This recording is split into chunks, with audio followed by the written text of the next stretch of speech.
और मुख्यमंत्री पुष्कर सिंह धामी संबोधन कर रहे हैं, आपको सुनवाते हैं। इंटर कॉलेज नारायणकोटी रुद्रप्रयाग के छात्र, मेरा सुझाव यह है कि बच्चों को नवाचार, आविष्कार और स्टार्टअप से जोड़ने के लिए विशेष प्रकार की प्रतियोगिताओं और कार्यशालाओं का आयोजन किया जाए। सर, मैंने सुना है कि जो हम सीमांत पर्वतीय बाल विज्ञान महोत्सव मना रहे हैं, इसकी सोच आपकी ही है। सर, मेरी आपसे ये रिक्वेस्ट है कि ये क्लाइमेट चेंज जो हमारा टॉपिक है, ये सिर्फ राज्य स्तर पर ही नहीं बल्कि राष्ट्रीय स्तर तक आयोजन किया जाए। धन्यवाद। ये बहुत अच्छा विचार आया, नवाचार, स्टार्टअप और जलवायु परिवर्तन। ये आज हमारे सामने बहुत बड़ी चुनौती भी है, ये सब नवाचार करना। और हमारे प्रधानमंत्री जी का हमेशा रहता है, हम लोगों के जब भी हम लोगों को उनका मार्गदर्शन मिलता है या इसी प्रकार की कॉन्फ्रेंस जब हमारी होती है, तो हमेशा उनका बहुत विशेष जोर रहता है कि नवाचार को हम लोग अपने जीवन में अपनाएं। और ये नवाचार ही है, आज भारत स्टार्टअप के क्षेत्र में एक बड़ा हब दुनिया का बन चुका है, एक बड़ा इकोसिस्टम स्टार्टअप्स का बन गया है। और इसीलिए हम लोग जलवायु परिवर्तन जैसी जो आज हमारे सामने बड़ी चुनौती केवल हमारे सामने ही नहीं बल्कि पूरी दुनिया के सामने है, इसको लेकर हम देहरादून में, आप सबको पता होगा कि 28 नवंबर से लेकर 30 नवंबर तक इस साल भी हम देहरादून में विश्व आपदा सम्मेलन करने जा रहे हैं।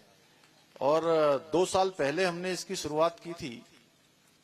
आप सभी को याद होगा कि उसी दौरान हमारे राज्य में एक बड़ी घटना हुई जिसको पूरी दुनिया ने बहुत नजदीक से देखा। और उस मॉडल का आज सभी जगह कहीं न कहीं वो मॉडल हमारा चर्चा में रहता है। सिलक्यारा रेस्क्यू टनल रेस्क्यू, जिसमें हमारे 41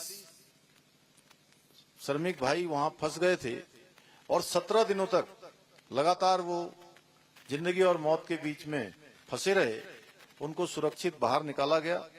और उसी दिन हमारी जब शुरुआत हो रही थी विश्व आपदा प्रबंधन सम्मेलन की, उसी दिन वो रेस्क्यू भी हमने सफलतापूर्वक संपन्न किया। उसी दिन हमारे 41 मजदूर भाई सुरक्षित उस टनल से बाहर निकले थे।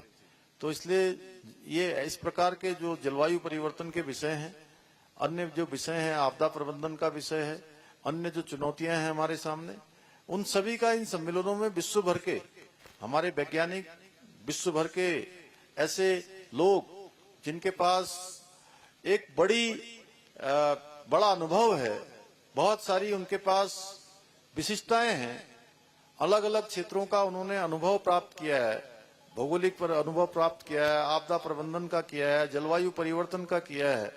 तो उन सभी को हम आमंत्रित करते हैं और बड़ा मंथन होता है। इस बार भी हमारा ये 28 से 30 तारीख तक देहरादून में कंडक्ट होने वाला है।